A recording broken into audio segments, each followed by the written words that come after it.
Jahangirabad block के गांव सांखनी में ही हम आपको एक और ऐसा देखिए मकान दिखाएंगे, जैसे हमने कई गांव में आपको दिखाया है कच्चा मकान। ये मकान आप ही का है? क्या नाम है आपका? रहमत बानो। तो ये बताइए, ये मकान कैसे नहीं बनवा पाए, वजह क्या रही? अब जब बस की ना थी। हाँ, ग्राम प्रधानों ने, आपकी वोट आती है? हाँ वोट डालने भी जाती होंगी, जाहिर सी बात। हाँ डाल लग जाओ। तो माँ जी, आपने कभी जैसे प्रधान से कभी कहा नहीं कि भैया हमारा ये मकान बनवा दीजिए? हाँ बनवा के आया था। क्या कह लिख दिया? भी गया। अच्छा, लिख के ले जाते थे? हाँ लिख के ले जाते थे, नाप के ले जितनी जाते भी थे। आज तक हमने स्टोरियां चलाई, उन स्टोरियों में सभी लोगों ने यही कहा कि मकान को लिख कर ले गए, मगर सिर्फ वो कागजों में लिख कर ही रह गया। ज़मीनी हकीकत वो ये है जो आप देख रहे हैं। आप साफ तौर से तस्वीरों में देख सकते हैं कि इस मकान की हालत इतनी जर्जर है कि अगर एक बारिश ठीक से पड़ जाए तो ये भर भरा कर कभी भी गिर सकता है। थोड़ा अम्मा देख लें अंदर से, हाँ देख। दिखा दीजिए। ये मकान आप अंदर से देखें थोड़ा सा, इस तरीके से।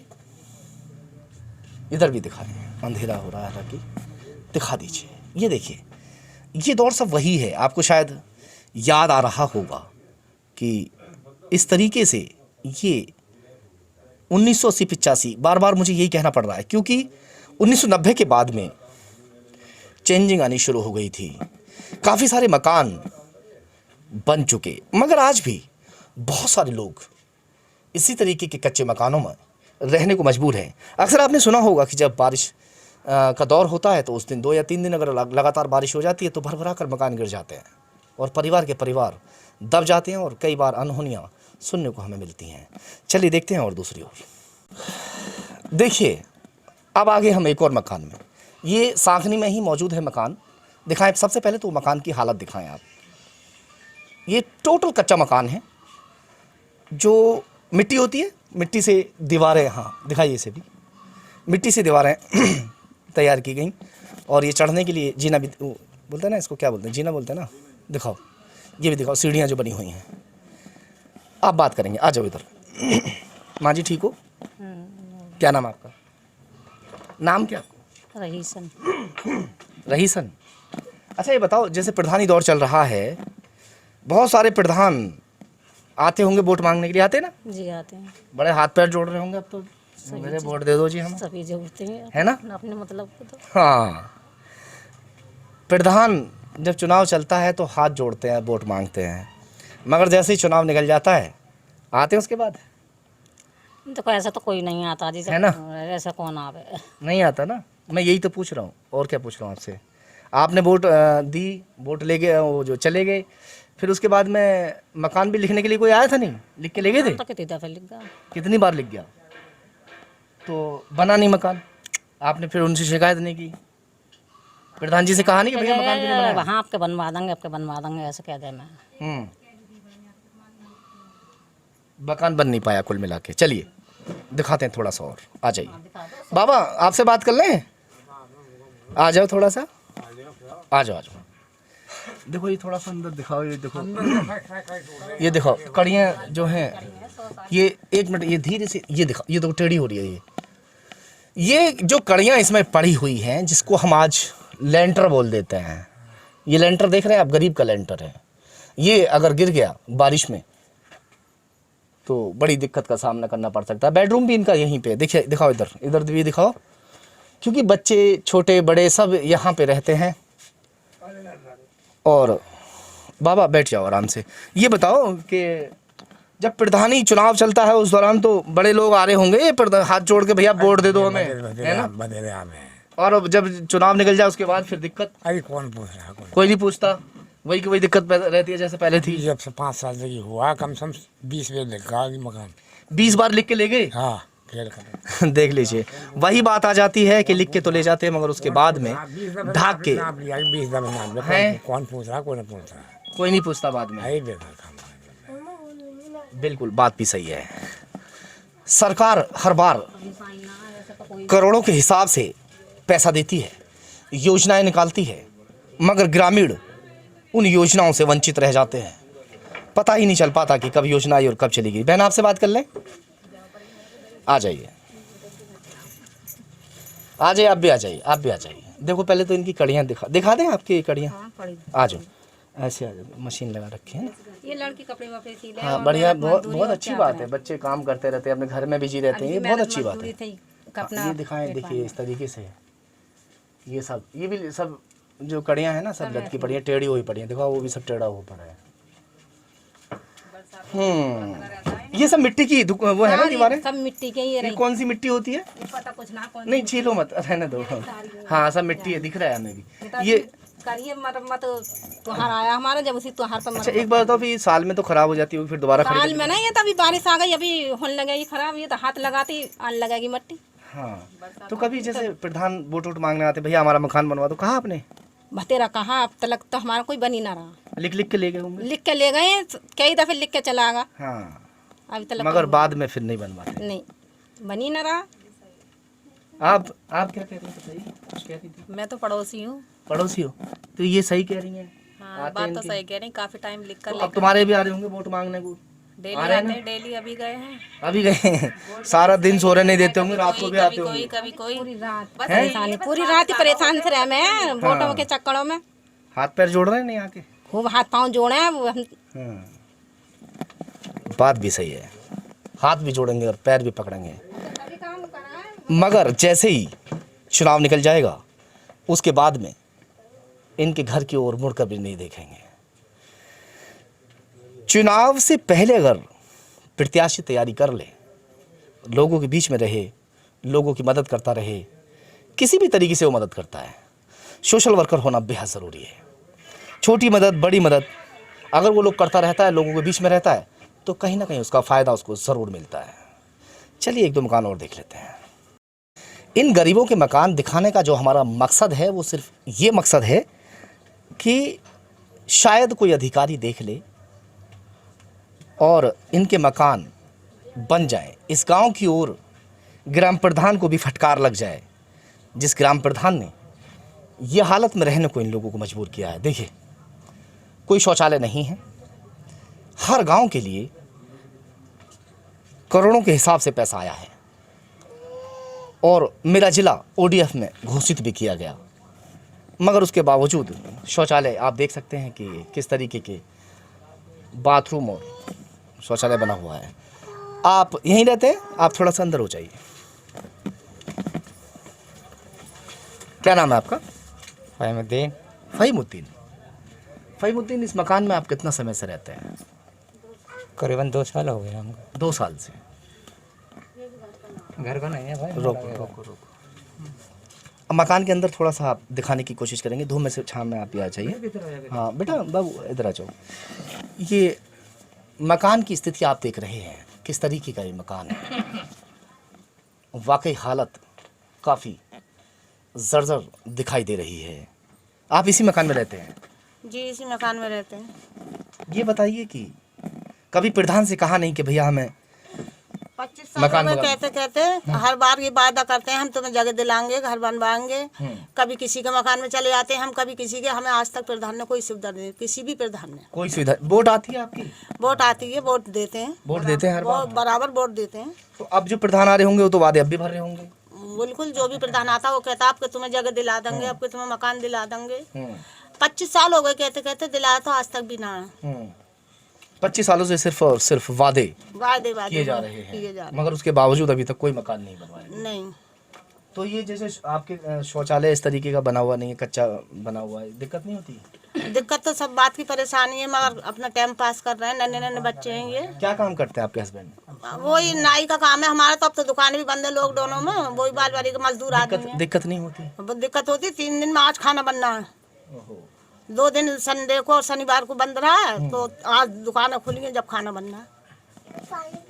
ये हालत है हमारे जिले के लोगों की। कारोबार नहीं है। 2 दिन का अगर लॉकडाउन हो जाता है बहुत बड़ी दिक्कत हो जाती है। जी आज भी बड़ी मुश्किल से दुकान पर गए, डर के वजह से कैसे पुलिस वुलिस जा जाते हैं, मैंने क्या बताऊं। रात एक वो भी हो गया था, मैसेज चल गया था कि लॉकडाउन लग गया पूरे हफ्ते। हाँ लग जाता है। गरीब लोगों के तो होश फाख्ता हो जाते हैं कि जब पता चलता है ना कि लॉकडाउन हो रहा है, क्योंकि पिछले लॉकडाउन को सब लोग झेल चुके हैं। खैर देखते हैं कोई और मकान यहाँ पे होता है। गांव सांखनी में ही एक और मकान देखिए आप, ये मकान की पूरी तरीके से हालत दिखाएं और थोड़ा अंदर आ जाइए। ये इनका शौचालय, यानी कि बाथरूम भी यहाँ पे है अटैच। बहन, ये मकान आप ही का है? इसी में रहते हैं जी। बेटा? थोड़ा सा जगह दे दे, मैं भी बैठ जाऊँ यहीं पे ऐसे करके, है ना? तो ये बताओ कि ये मकान जैसे बना हुआ है आपका, झोंपड़ी आपने पिन्नी विन्नी डाल रखी है ना? कभी प्रधानों से नहीं कहा कि भैया हमारा मकान बनवा दो? सरकार की तरफ से मकान काफ़ी सारी योजनाएं आती हैं। करवाते नहीं है ना। हाँ, नहीं वो तो नहीं करवाते, आपने कहा था। हाँ, क्या कहते थे? हर प्रधान से कह लिया, कोई ना सुनता। वोट वोट मांगने तो आ रहे होंगे आप? वोट मांगना सारे ही आ रहे हैं। सारे आ रहे हैं ना? और क्या। हाथ जोड़ रहे होंगे इस टाइम? हाँ, क्या कहें? अब तो सब अपनी अपनी दिखा रहे हैं। हाँ, क्या नहीं, क्या कहते हैं हाथ जोड़ के, भैया हमें वोट दे दो? हाँ हैं? हाँ और जब वोट दे दोगे फिर उसके बाद फिर भूल जाएंगे? हो रही है नहीं ऐसे ही? जी। हाथ भी जोड़ रहे हैं, पैर भी जोड़ रहे हैं। चलो देखते हैं। और किचन भी दिखाएं। ये किचन है, ये आप देख सकते हैं कि गरीबों का किचन इस तरीके का होता है। जो शहर से योजनाएं आती हैं गांव वालों के लिए, उन्हें पता भी नहीं चल पाता। हर बार चुनाव आते हैं और चुनाव के दौरान जो प्रत्याशी हैं वो इन सब लोगों के पास आते हैं, हाथ जोड़ते हैं, पैर पकड़ते हैं, वोट मांगते हैं, और जैसे ही वो जीत जाते फिर बार बार हमें वही कहना पड़ रहा है कि गायब हो जाते हैं। खैर, देखते हैं कि इस बार इस गांव का जो प्रधान बनता है, फिर से आएंगे एक बार हम।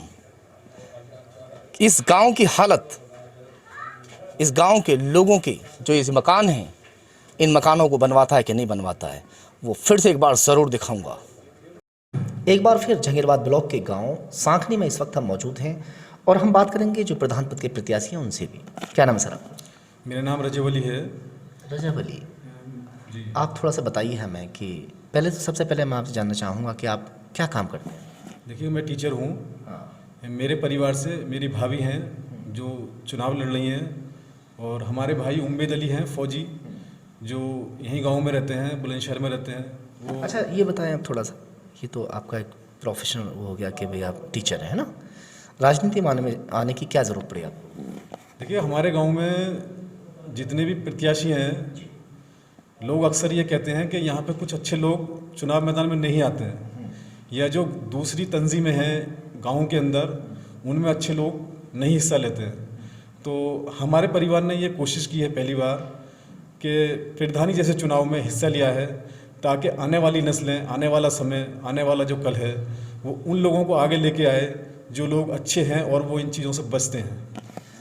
चलिए ठीक है, ये बहुत अच्छी आपने बात कही कि अच्छे लोग भी इस मैदान में होने चाहिए, क्योंकि ज़्यादातर ये बात भी सही है कि ज़्यादातर 2-4 मुकदमे जिसके ऊपर होते हैं उस टाइप के लोग इसमें मैदान में उतरे हुए होते हैं। खैर, अब आगे बढ़ते हैं हम कि मकसद क्या है आपका इसमें आने का? मेरा मकसद ये है कि हमारे गांव के अंदर, हमारे समाज के अंदर बहुत अच्छे अच्छे बुद्धिजीवी लोग हैं और जो बहुत कुछ करना चाहते हैं समाज के लिए, इस गांव के लिए, लेकिन कहीं ना कहीं पॉलिटिकल मामलात ऐसे हो जाते हैं कि वो अच्छे लोग काम नहीं कर पाते हैं। मेरा मकसद ये है कि अगर हमारे परिवार को इस गांव के लोगों ने अगर प्रधान पद पे हमें चुना, हम यकीन दिलाते हैं और आपसे वादा करते हैं कि हम गांव में एक ऐसी पंचायत बनाएंगे, कुछ ऐसे अच्छे बुद्धिजीवी लोगों को सामने लेके आएंगे कि प्रधानी हम नहीं करेंगे, प्रधानी हम उन लोगों से करवाएंगे जो लोग गांव के बुद्धिजीवी हैं, जो समझदार हैं, जो गांव के विकास के लिए काम करेंगे, गांव की आवाम के लिए काम करेंगे, जो गांव के गरीब लोग हैं उनके लिए काम करेंगे। एक बात बताइए, हमने और भी आपके गांव के जो प्रत्याशी हैं प्रधान पद के, उनके भी इंटरव्यू हमने किए हैं। वो लोग भी बड़े बड़े वादे भर रहे हैं कि हम स्कूल में बच्चों को पढ़वाएंगे फ्री, जो पढ़ाने के लायक नहीं हैं, और कोई कह रहे हैं कि हम यहाँ पंचायत भवन भी बनवा देंगे, स्वास्थ्य केंद्र भी बनवा देंगे इस बार, जैसे कि आपके गाँव में नहीं है। ये भी आपको पता था इस चीज़ का? देखिएगा, और अभी एक मिनट, बड़े बड़े वादे भर रहे हैं सभी लोग, आप भी कह रहे हैं, कैसे यकीन करे जनता आप पर, कैसे? देखिएगा, मैं सिर्फ कह सकता हूँ, पहली बार कोई पढ़ा लिखा इंसान, ये परिवार इस चुनाव मैदान में है, और अगर हमें पब्लिक ने चुना तो हमारे परिवार का जो मिशन है वो मेन एजुकेशन है, कि हमें सबसे ज़्यादा काम हमें एजुकेशन पे करना है। आप टीचर हैं ना? हाँ, मैं टीचर हूँ। चुनाव चिन्ह भी आपको? हमारा अल्लाह की ये मेहर रही है हमारे ऊपर कि हमारा परिवार शिक्षित है, और उसी के हिसाब से अल्लाह ताला ने हमें किताब का निशान दिया है। ये बड़ी बात है। ये अल्लाह की शान है, किताब का निशान है। अच्छा ये बताइए, जैसे कि बहुत सारी ऐसी मूलभूत सुविधाएं हैं कि जो गांव वाले जिन सुविधाओं से वंचित रह गए, भाई जाहिर सी बात है कि एक अरसा हो गया पंचवर्षीय योजना तकरीबन अगर बात करें तो 14-15 पंचवर्षीय योजना तो लगभग हो ही चुकी है। उसके बावजूद भी आपका गांव ऐसा मान लीजिए जैसे कि इन सुविधाओं से दूर रहा, वंचित रहा, ऐसा आखिर जैसे अगर आपको जनता चुनती है तो क्या ये सुविधाएं आप ला पाएंगे? मेरा गांव बहुत अच्छा है, बहुत खूबसूरत गांव है, यहाँ के लोग बहुत अच्छे हैं, लेकिन अभी भी गांव के लोगों को ये पता तक नहीं होता है कि जो प्रधान होते हैं कि गांव में क्या क्या योजनाएं आ रही हैं और कहाँ कहाँ वो लगाई जा रही हैं। मेरी कोशिश ये रहेगी कि गांव के अंदर जितनी भी योजना आती हैं, हमारे परिवार की ये कोशिश रहेगी कि जितनी भी योजनाएं पब्लिक के लिए आती हैं, आवाम के लिए आती हैं, उसके लिए कमेटी गठन होगा और एक एक काम जो भी सरकार से पैसा आता है, जो भी काम आते हैं, वो सबकी नॉलेज में होगा, सबकी नज़र में होगा। गांव में कुछ मकान कच्चे पड़े हैं, कुछ जगह ऐसी हैं जहां गंदगी के अंबार लगे पड़े हैं, हमने खुद अपनी आंखों से देखा है, साफ़ सफाई का कोई माहौल दिखाई नहीं दे रहा, उसके लिए क्या कहेंगे? मेरा सबसे पहला जो मकसद है, दो ही चीज़ें हैं। एक एजुकेशन, इस पे हमें बहुत बड़ा काम नहीं करना है। मैं आपसे वादा नहीं कर सकता कि मैं डिग्री कॉलेज बना दूंगा यहाँ पे, या मैं ये स्कूल इतना बड़ा कर दूंगा, ये कर दूंगा। मेरा मकसद है कि मैं लोगों को जागरूक करूंगा कि छोटे छोटे कोचिंग सेंटर बनाए जाएं। हमेशा जब हम बुनियाद को मजबूत करते हैं तभी हम इमारत खड़ी कर पाते हैं। मेरा सबसे पहला जो मकसद होगा कि लोगों को जागरूक करना, छोटे छोटे कोचिंग सेंटर बनाना, ताकि लोग जो बच्चे बुराई की तरफ भाग रहे हैं, जो आने वाली नस्लें हैं वो उधर भाग रही हैं, वो उधर न जाके कहीं ना कहीं एजुकेशन को समझें और इस क्षेत्र में बढ़े आगे। इसमें बहुत लंबा फील्ड है ये एजुकेशन का। इसमें अगर कोशिश की जाए तो बच्चे बहुत आगे जा सकते हैं। ये गाँव एजुकेशन को लेकर तो आपने बिल्कुल सही कहा और आप लेकर भी आ जाएंगे। एक टीचर्स हैं और टीचर होने के नाते शिक्षा विभाग से लेकर ऊपर तक थोड़ी बहुत जानकारियाँ ज़रूर होती हैं, है ना। बात चल रही है जो गरीब तबके के लोग हैं, है ना, मनरेगा मजदूर हैं, उनको आप कैसे अटेंड करें? देखिएगा, जितनी भी योजनाएं मनरेगा की आएंगी या जो भी योजनाएं, मैंने भी आपसे कहा है कि जितनी भी योजनाएं सरकारी आएंगी पब्लिक के लिए, आवाम के लिए, मकान बनवाएंगे, मकान बनवाएंगे। जो पैसा जिसके लिए आएगा वो उसके पास जाएगा। मैं आपसे वादा करता हूँ, मैं ये आपको यकीन दिलाता हूँ कि मेरा मकसद किसी सरकारी फंड को, देखिए वीडियो जारी होगा, जाहिर सी बात है ये, और चलेगा भी, गाँव वालों में भी आप जाएगा, बाहर अधिकारियों में भी जाएगा। कल को ये वीडियो बहुत से लोग सेव कर लेंगे।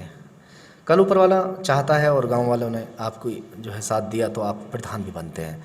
उसके बाद में ये चीज़ याद रखिएगा, जनता के बीच में आपको रहना पड़ेगा, वरना कल भी लोग आपको ये सारी चीज़ें याद दिलाएंगे कि आपने भी इस तरीके से वादे किए और आप फिर ऐसे। मेरी पारिवारिक जो है, जो सबसे बड़ी खूबी है वो यही है कि हम जो कहते हैं हम वही करते हैं। मेरे भाई क्या जनता को क्या आप संदेश देना चाहेंगे? मैं जनता को संदेश देना चाहता हूँ कि आप एक बार प्लीज़ हमारे परिवार को मौका दें। शिक्षित परिवार है और हम है ना जनता के लिए काम कर रहे हैं और हमारे भाई ने भी बहुत काम किए हैं। कोई आज तक हम पे एलिगेशन नहीं लगा सकता है। बस मेरा उनसे हाथ जोड़ के यही रिक्वेस्ट है, यही निवेदन है, यही गुजारिश है कि एक बार हमें मौका दें। हम जो भी सुविधाएं, जो भी योजनाएं, जो भी जनता के लिए काम आते हैं, जो भी नाली, खरंजे, सड़कें जो भी आती हैं, वो सब कुछ एक कमेटी के, पंचायत के थ्रू जो भी काम होगा सबकी निगरानी में होगा। किसी का पैसा कहीं भी किसी को हम खाने नहीं देंगे। हेल्दी विंग हॉस्पिटल, हमारे यहाँ पर टूटी हड्डी व जोड़ों का इलाज किया जाता है। कमर, रीढ़ में दर्द व पुराने गठिया रोग का इलाज भी किया जाता है। 24 घंटे इमरजेंसी की सुविधा व महीने के पहले सोमवार को फ्री ओपीडी की भी सुविधा। साथ ही स्त्रियों के सभी प्रकार के रोगों का इलाज भी किया जाता है। हमारा पता है BN complex, Moti Bagh road, Bulandshahr.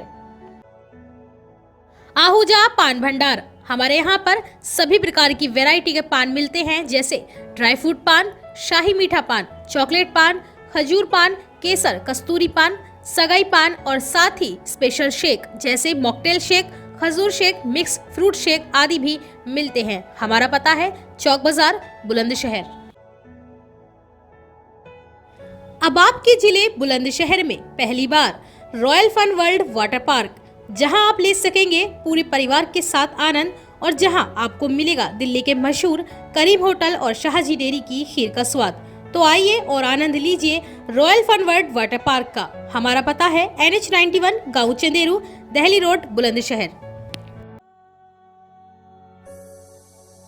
Birla multi speciality hospital private limited 24 घंटे इमरजेंसी की सुविधा व डायलिसिस डिलीवरी की सुविधा, जहर व एक्सीडेंटल मरीजों की सुविधा, मरीजों को लाने व ले जाने के लिए एम्बुलेंस की भी सुविधा। हमारा पता है मोहन कुटी, मामन रोड, बुलंदशहर। जब भी फैमिली के साथ हो बाहर खाना तो ईट एंजॉय फैमिली रेस्टोरेंट ही आना। चिकन काली मिर्च, मटन नहारी, काठी रोल और दिल्ली की मसालेदार biryani, chicken fry, chicken tandoori, सब मिलेगा लाजवाब। उंगलियां चाटते रह जाओगे जनाब। आइए, eat enjoy family restaurant, Delhi road, Bhood, Bulandshahr. Home delivery की सुविधा भी उपलब्ध।